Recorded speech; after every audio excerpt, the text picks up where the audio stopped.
I subscribed to this narrative also, and it justified the chaos. It justified the stress and the pressure that I was always feeling and perpetuating because I felt like I was a superhero. I could just take it. And if I couldn't, well, then what did that mean about me? It meant that I didn't have my act together. It meant that I was weak. It meant that my life would fall apart. There was all this meaning that I attached to this, and it became a part of my identity. And that was really a big shift of mine personally, which is now something I teach. Welcome to Innovating Education, the podcast where we explore the cutting edge of learning, technology, and leadership in schools. I'm your host, Dr. Riley Williams, and in each episode, we dive into the strategies and innovations that are shaping the future of education. Today, we have an exceptional guest who has dedicated her career to transforming the way educators approach well being, resilience, and mindset in schools. Dr. Jen Rafferty is a dynamic speaker, educator, and founder of Empowered Educator, an organization committed to helping teachers reclaim their energy, passion, and purpose through emotional intelligence and neuroscience based strategies. As a former middle school teacher, Dr. Rafferty experienced firsthand the challenges of burnout and stress in the classroom, which led her to explore the science behind teacher well being. Now she works with educators and school leaders across the country, offering practical, research based tools to help teachers shift from survival mode to thriving.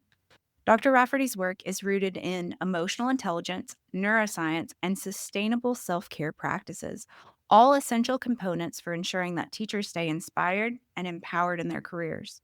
Through keynote speeches, professional development, and coaching, she's helping to revolutionize how schools support the people who make learning possible. In today's episode, we'll dive into topics like teacher burnout, emotional resilience, and the role of neuroscience in education. Dr. Rafferty will share strategies that educators can use right away to protect their energy, manage stress, and create a sustainable career in education. If you've ever felt exhausted, overwhelmed, or unsure of how to keep your passion for teaching alive, this conversation is for you. Now, let's get started. Dr. Rafferty, welcome to the show. Thank you so much for having me. It's great to be here. Well, Dr. Rafferty, your journey from being a middle school music teacher to founding Empowered Educator is incredible. It's one thing to recognize a problem in education, but it's another to take action the way that you have. Can you take us back to the beginning? What first inspired you to become a teacher, and what led to the shift into the work that you're doing now? Sure. Well, teaching to me was definitely more like a calling. It felt like something it was inside of me that needed to be expressed in the music classroom. And I really thought that's how I was going to change the world. I loved it. And at the time around December 2019, I was feeling at the top of my game. I was conducting honors choirs all over New York State. I was presenting nationally about adolescent cognitive development and creating responsive curriculum for the general music classroom, just living my best nerd life. And there was a big shift in my life personally. The end of that month in December of 2019, my husband and I decided we were going to get a divorce. And I moved out of my house with my two kids, who were 5 and 7 at the time, the same weekend the world shut down in March of 2020. So it was a pretty crazy time for me in a lot of ways, as well as the whole world. And everything that I thought I was the day before, I felt all of a sudden like I wasn't anymore. And even singing itself was considered very dangerous at the time. So making music, the thing that always felt safe and at home to me, was fatal. It was something that's what people experienced back then, and it's so interesting to look back on that moment, but it truly led me to ask myself a lot of questions. We were in quarantine, so I needed to really sit at home with my feelings. There were no possibilities for distractions, and I had to decide, who was I? Who did I want to be? And build a bridge to get there. So that fall of 2020, I stayed home to homeschool my kids for what I thought would just be a semester. I started my PhD in educational psychology and really continued to dive into the research. So when the time came to decide whether or not I wanted to go back to teaching, there was just something else calling me. So I resigned from a job that I loved and started Empowered Educator. Well, before we dive into the deep stuff, let's start with something fun. You talk a lot about the superhero expectations placed on teachers, but if you had to pick one, who is your favorite superhero? It's funny. I have never been asked this question, and now you are the second person to ask me it this week. It's so interesting. My favorite superhero has to be Sailor Moon. She is my favorite. I loved Sailor Moon. I would wake up at 6 o'clock in the morning to watch it on TV with my friends, and so we would get to school, we would all talk about it. Love Sailor Moon. That's crazy. I like it. Very strategic. I Yes. feel that says a lot about you. Um, what is it that stands out about her? She she was always having her task in the forefront of her mind while still maintaining incredible friendships, having a full high school career, and, was living her best life, always learning. I just loved that show. I loved her. That actually brings us to what we're here to talk about. Because as much as we admire our superheroes, they're kind of terrible role models for being actual human beings. I think teachers get put on this pedestal, expected to do all these things without breaking, without needing anything for themselves. And you've talked a lot about the superhero narrative in education that teachers are expected to be selfless, tireless, and give 110% at all times. At first, that sounds like a compliment, but you argue that it's actually harmful. Why is that? Well, when we compare ourselves to these indestructible and immortal beings, we set ourselves up for failure. Superheroes never have to take a day off for themselves. They never need to take any sort of consideration for their own well-being. They're not human. And I think sometimes it's well intended, but it's very dangerous. And in a lot of ways, and me included, I subscribed to this narrative also. And it justified the chaos. It justified the stress and the pressure that I was always feeling and perpetuating because I felt like I was a superhero. I could just take it. And if I couldn't, well, then what did that mean about me? It meant that I didn't have my act together. It meant that I was weak. It meant that my life would fall apart. There was all this meaning that I attached to this, and it became a part of my identity. And that was really a big shift of mine personally, which is now something I teach. One of the certifications I have is actually neuro identity evolution is how do we shift the way we think about ourselves and the way we shift our identities. I had to I'm actually gonna rephrase it. I got to let go of that identity because it was actually not serving me anymore. And when we're talking about teachers and what's highest service of our kids, we need a teacher workforce that understands their humanity, that knows that they are worthy and deserving of things like a bathroom break, that having it all together is not a sign of strength. Vulnerability is. Authenticity is, and having boundaries. Those are all signs of strength, but those are not the messages that we receive. And if we really are talking about changing the next generation, it needs to start with us. Now, do you think this superhero expectation is something that starts in teacher training, or does it come more from a school culture once they're in the profession? Oh, it's in the air that we breathe. I mean, it's not just teachers, it's women. And if you are also a mother, like that's a trifecta for everyone who's listening right now of this what Emily and Amelia Nagoski call in their book Burnout, they call it the human giver syndrome. And we're just constantly feeling as if we have to give, give, give, give, give, and wanting anything for ourselves is deemed selfish. And so it doesn't start when you get into a teaching program or when you get your first job, it starts when you take your first breath. It is in the air that we breathe, which is why instead of pointing fingers outwards to our children saying, "Hey, we're raising a new generation of big thinkers, of kids who are gonna be out of the box. We're gonna teach them the skills that they need to have for things that don't even exist yet." But if we're not providing solid models of what it means to be an empowered human, an educator with agency, then nothing is actually ever going to change. So we hear a lot about work life balance, but that can feel impossible in teaching. What's a more realistic way for educators to start creating boundaries?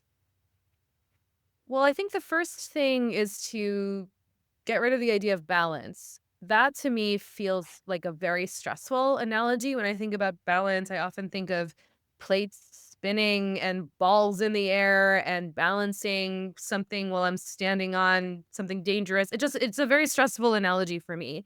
And so I often invite people to consider switching the word to blend, work life blend. And what that allows you to do is move fluidly through some of the places and spaces in your life. There are going to be some seasons in which your family is going to require more time. You're going to want to devote more time to your family. There's going to be time you're going to want to devote more time to your work. And blending gives you permission to explore more possibility without the rigidity of balancing anything. So I think that's the first step. Boundaries, to be honest, is a completely different conversation, that does require a lot of attention. I think, though, part of it, going back to what we were just saying before, is understanding that you deserve boundaries, you're worthy of boundaries, and that when you say yes to things that you really wanna say no to, being aware that you're showing up feeling bitter, resentful, annoyed, angry, impatient, and asking yourself, is that really how you want to show up in this world? And if the answer is no, then you get to make different choices. And I was just actually talking about this with my team this morning. You get to choose two different flavors of discomfort. You're either choosing the discomfort of your current reality of not providing boundaries for yourself and not creating those boundaries, or you're in the discomfort of growth. You choose. And I will tell you, as someone who's constantly growing and has supported and guided and held thousands of educators, the discomfort of growth is far more rewarding. How do we get past that fear of setting boundaries and how it might make us seem that we feel less dedicated to our students? So fear is never something you can get rid of. That's the first thing. There's this idea of fearlessness, and that's simply not biologically possible. Our brains are wired for fear. That's what's keeping all of us alive. That's, if you're listening to this, that your brain's doing an amazing job keeping you alive. Congratulations, your fear is working. And when we fight against that biology, you're actually amplifying it. And so fear, recognizing it, that it's part of your beautiful humanness, and it's actually just trying to protect you. That's all it's doing. It's trying to protect you. That fight, flight, freeze, or fawn response that we feel when, and in this example, we're going with boundaries, but it's for anything. When you're wanting to communicate that boundary, your fear is saying, "Hey, wait a second. We've never done this before and survived. This feels really scary. Let's shut it down." And so you don't use your voice. You stay small and you don't end up creating that boundary at all. And then you feel a whole lot of grief about it because you end up staying the same. But according to your brain, same equals safe. And so you're not your fear. You're a person who has a brain, who has fear. And so when you start to objectify the fear as something that's not who you are, but is a part of what you're experiencing, now you can have a dialogue with it. Recognize it. Say, "Hey, I see you. I know, and I predicted that you were going to be here, and I actually don't need you right now because this boundary is not going to kill me. We're actually safe." And this is where, in the work that we do, provide our clients and the beautiful educators that we work with an incredible library of self-regulation strategies to create that felt sense of safety in your body for sustainable change, because doing it once is not going to create a sustainable change. You need to actually bring your body along for the ride. So, how do we start shifting that mindset from selflessness to sustainable service? Well, it's a choice. It's it's a choice.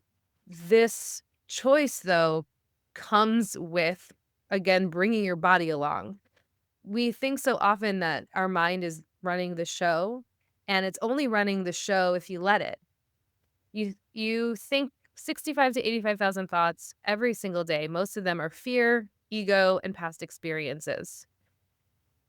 That is not fact. Like, those thoughts you think are they're not facts. Where your truth is in your body. And so much of what we do, we talk about mindset work, but it's really somatic work. It's body work. It's bringing your body along for the ride so that that fear that you're going to experience isn't that felt sense anymore. It exists in your mind, but your body knows the truth. And so much of us, so much of the time, and so many of us, we've become so dissociated with our body. You know what you feel like when you get stressed. You have a headache, your stomach hurts, your shoulders are all crunched up. And when you're experiencing this, what do? Nothing. You don't do anything. You just keep going because you have to do it for the kids and you have a job to do and you have to show up and you have to take the kids to soccer practice and you have to then show up to the concert at night and grade papers. But it's your body's only way of communicating to you. We're not okay. We need attention. And if you keep ignoring it, it's going to get louder and louder until it's going to decide for you that you're done here, that you need to pay attention to me. And we've all experienced some sort of flavor of that, right? Your back goes out, you have significant illness, you have fatigue. You know, if we are able to foster a dialogue with our body more and more and more, the pathway to what you want becomes so much more clear because your intuition is where your truth is. So, in your work, you use this really powerful analogy about stress. You compare it to being chased by a bear. And when I first heard that, I was like, okay, yeah, that checks out because teaching is survival mode a lot of the time. You're juggling lesson plans, last minute schedule changes, state mandates, student needs, and about 100 other things like you just mentioned. And somehow you're trying to keep your cool. The way that I understand it is we have the amygdala and the prefrontal cortex, right? The amygdala is responsible for detecting threats, whether it's an actual bear or a chaotic classroom. And when overwhelmed, the amygdala hijacks the brain's fight, flight, freeze, or fawn. And instead of being able to solve problems or make clear decisions, the brain shifts into this reactive survival mode. All the while, the prefrontal cortex, which is where we do our best thinking, planning, problem solving, etc., when stressed, the amygdala takes everything over and the prefrontal cortex loses function, which is when teachers start to feel like they can't focus, they can't make decisions, or handle classroom challenges effectively.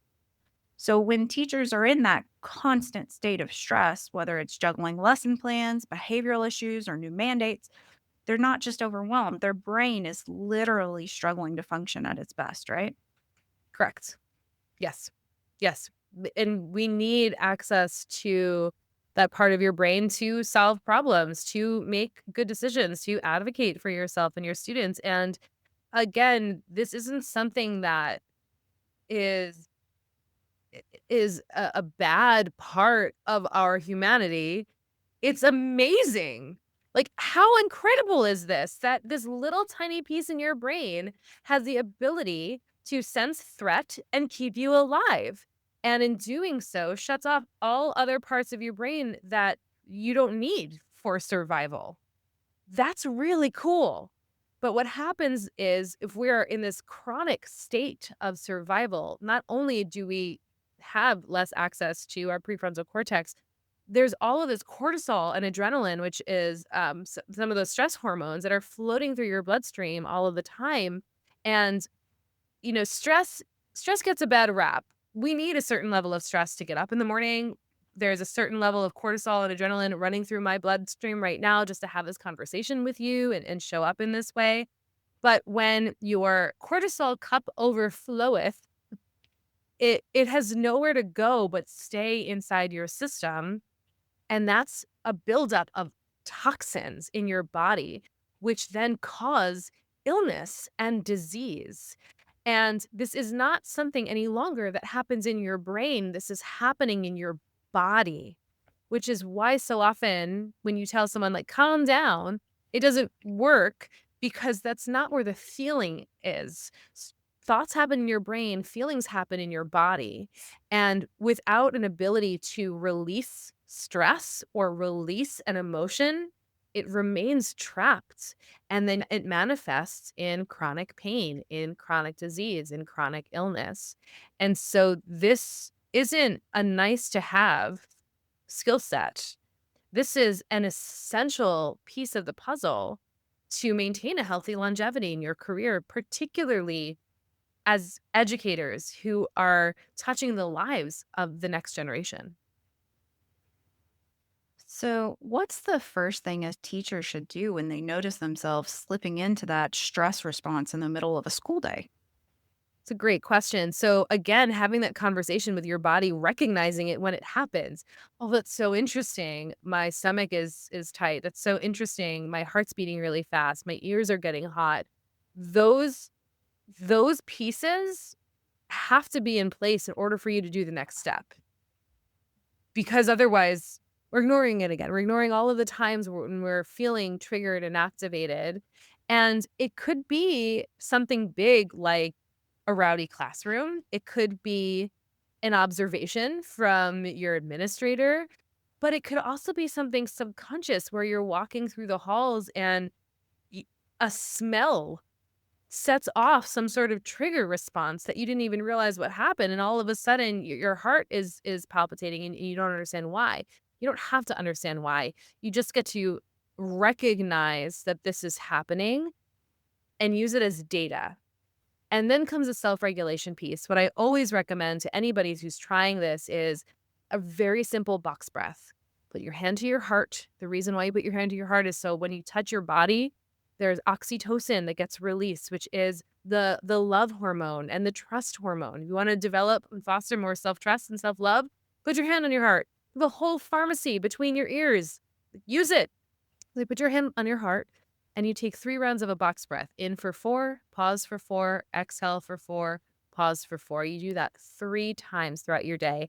And this could be in the car before you leave your parking lot, to get to school. It could be in the bathroom or during lunch, again in your car in the parking lot before you leave, and once again before dinner, 4 times a day. And what that's going to do is teach your body that it is safe to be safe.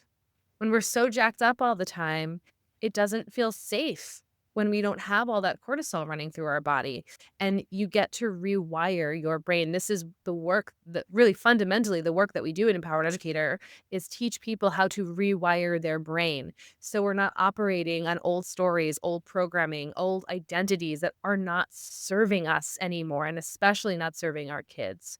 And those simple breathing breaks are life changing. And I'm saying that not only as a witness to the thousands of educators we've served, but for myself.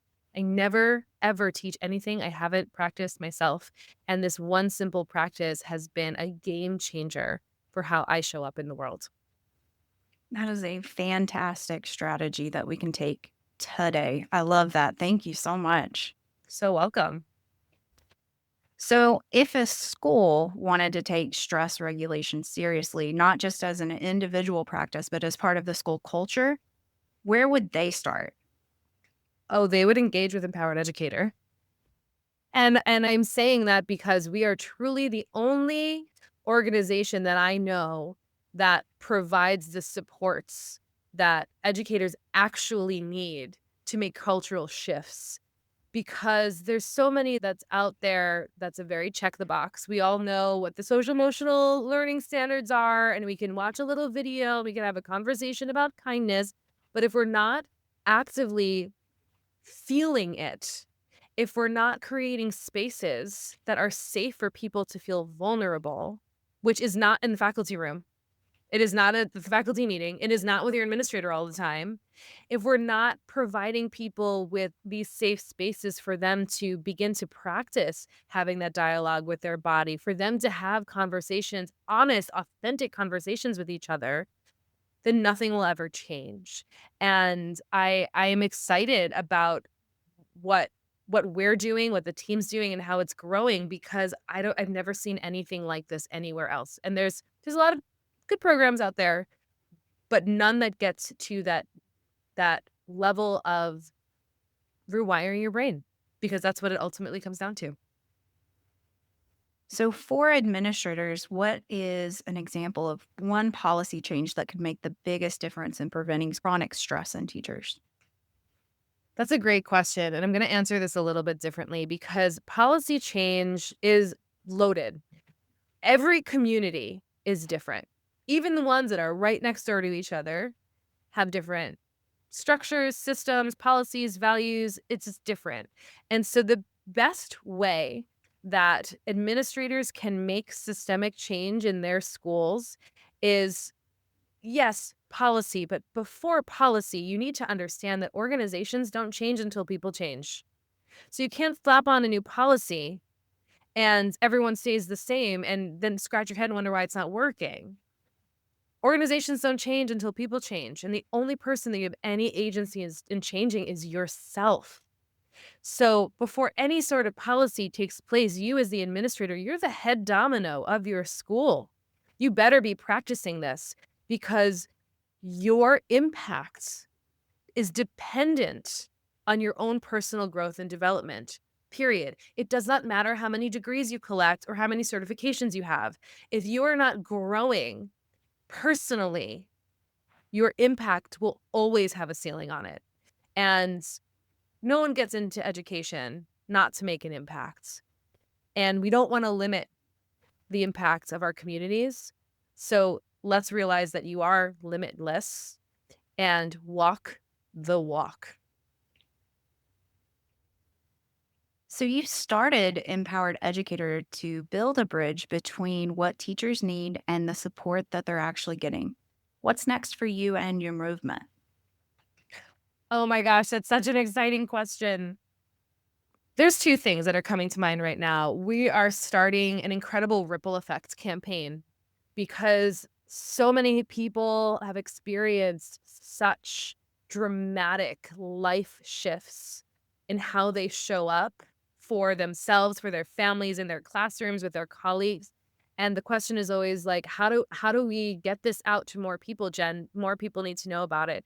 So this ripple effect campaign makes it really simple for people to share with teachers they know, administrators they know, parents they know, because we do parent training too.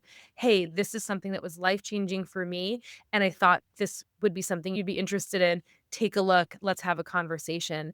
And we truly believe that this grassroots idea of empowered educators empower each other.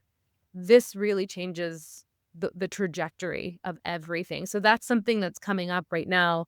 And then, of course, we have incredible summer programming. Can you tell us about the Thrive program and what educators can expect from that? Absolutely. So we created Thrive because, I was a teacher for 15 years and I have sat through more hours of ridiculous, mindless PD than I can count.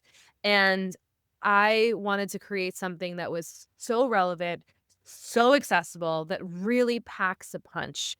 The greatest gift you can give somebody is your attention. And if we could create something that leveraged people paying attention to themselves, that's one of the best places where you can place your attention. So Thrive leverages that in a way where it's a 15-hour course, which is great for PD hours, split up into very small, like 2 to 6 minute chunks of videos that you can watch or listen on a private podcast feed. Because I don't know about you, but I love listening to podcasts. So if I can get my PD that way too, that's amazing.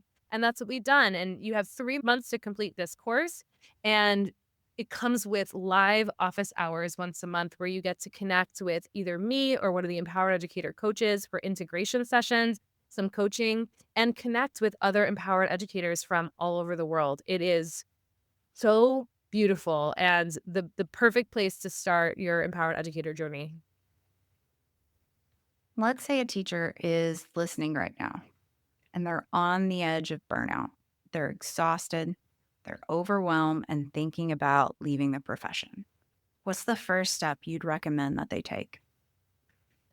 Do the breathing breaks because your system is so activated, you cannot think straight.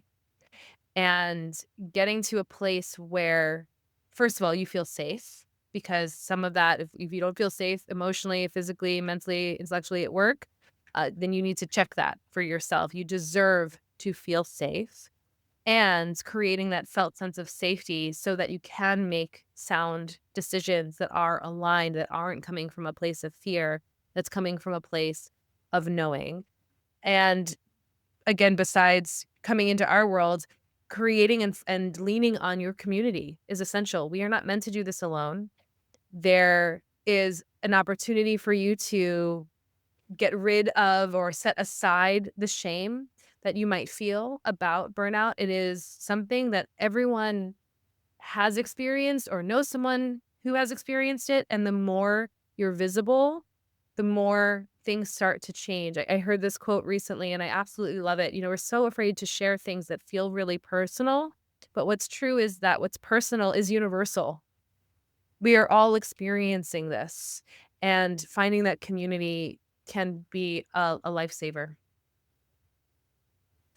So, Dr. Rafferty, if you could leave our listeners with one thing, one message, one lesson, or one piece of advice, what would it be? So I'll share the thing that's right here on my desk. I look at it every day, and that is enough is a decision, not an amount. And you are the only person that gets to decide whether or not it's enough.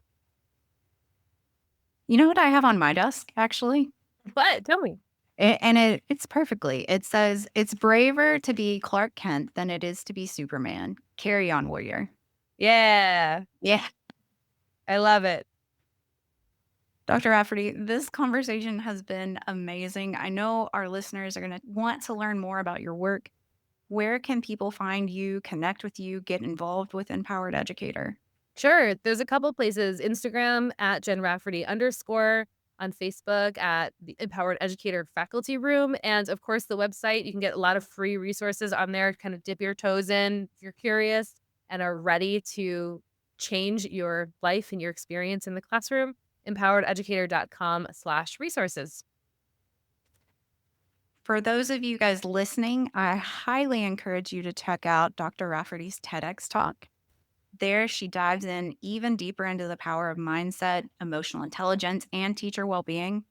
I have it linked in the show notes, and you can find it along with more of her incredible work at, again, www.empowerededucator.com.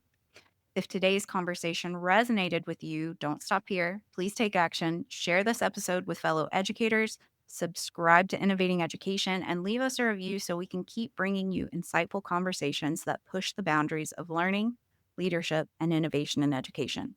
Thank you for tuning in, and until next time, keep innovating, keep learning, and take care of yourself.